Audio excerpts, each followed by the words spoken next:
Good morning for a Monday Muse from YouTube. Usually, what I do is I go on to Zoom and go via Facebook.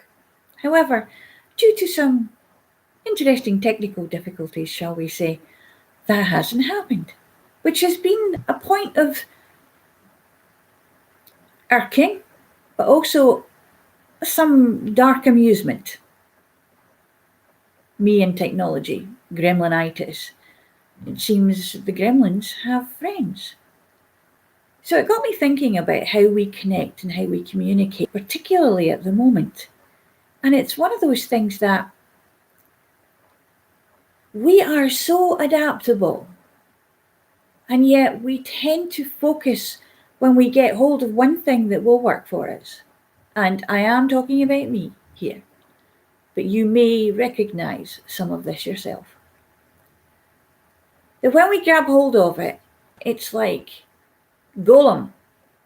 It's a precious. We don't want to let it go. No, we don't want to let it go.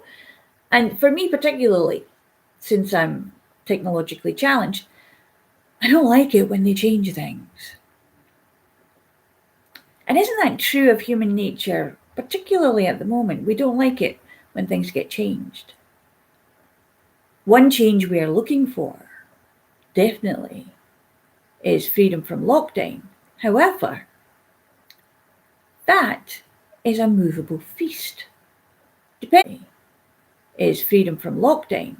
However, that is a movable feast. Depending on where you are in the world, and even depending on where you are in the UK. So it's interesting that our brains and our minds are being taxed with this idea of our precious is being taken away from us. And this is when we start to deal with the mindset issue. When we are looking at mindset, it can be, and Richard Bandler, I love his description of it as a familiarity zone, not a comfort zone.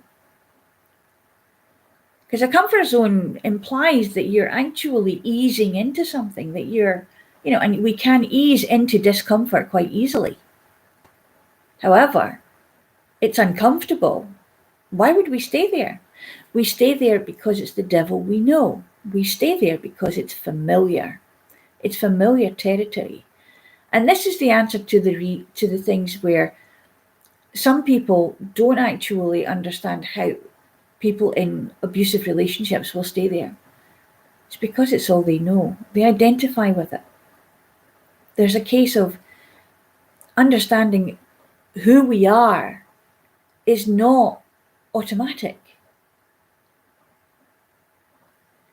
We are so many different things to so many different people. Mothers, fathers, sisters, brothers, friends, husbands, wives, work colleagues, sportive colleagues. You could be a different person at your sporting unit than you are when you're in work.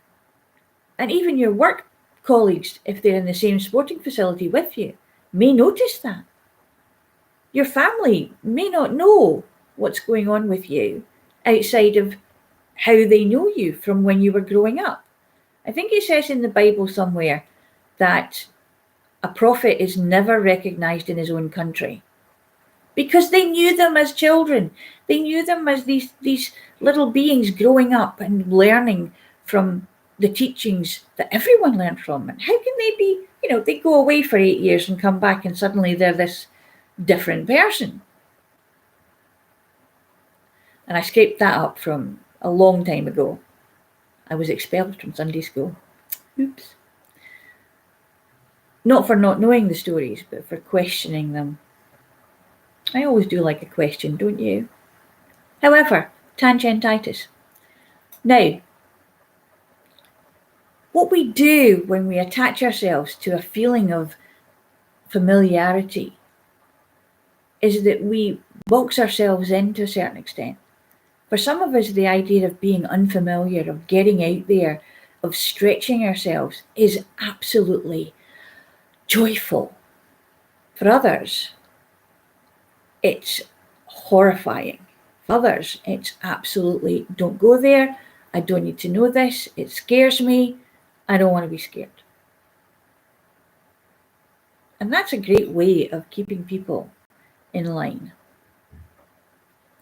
Play to their familiarity. Play to their need for familiarity. What do you need in life? What do you feel familiar with? Are you an adventurer? Are you willing to step outside that familiarity zone? Are you willing to try new things? Are you going to perhaps look at something that you might have to give up, and that's the rub? It's the giving up.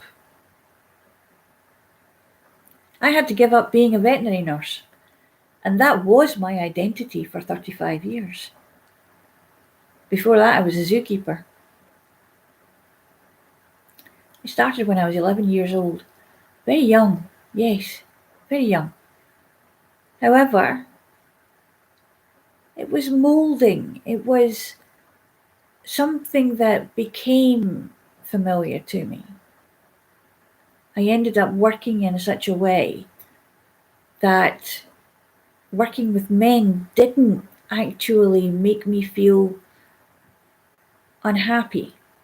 It didn't make me feel less than. In fact, to a certain extent, I was the one holding the whip when it came to working with men. I learned that at the zoo. But it wasn't right. It wasn't really the right way to do it. But it was the only way that I was familiar with. Since then, of course, I've learned a few more things, and I've become familiar with a few more ways of being. However, occasionally, when my familiarity zone is being tested, I will slip back into an old habit, into an old identity, like a pair of comfy shoes. We slip right in there, we ease back into our discomfort. And then we wonder how we can't get back out again. So think about what it is that you identify with. Think about how you're familiar with things and what it is that actually you're holding on to with it. Just occasionally, take a step outside that familiarity zone and see what the weather's like. You might not like it, but that doesn't mean to say that that step is the only one you ever take. Sometimes, the more you do it, the more familiar you become with stepping outside of familiarity. The more you see that there are so many opportunities out there that are diverse in nature. And one of them will fit you like a glove and will allow you to be a totally new you, but actually the you you've always been inside, waiting to find that identity that you didn't know was there. You forgot to remember to explore who you are. And that is an adventure of a lifetime. Take care. Be well, be blessed, be loved. And most of all, be open to change, because you're changing every day anyway. I'll see you tomorrow.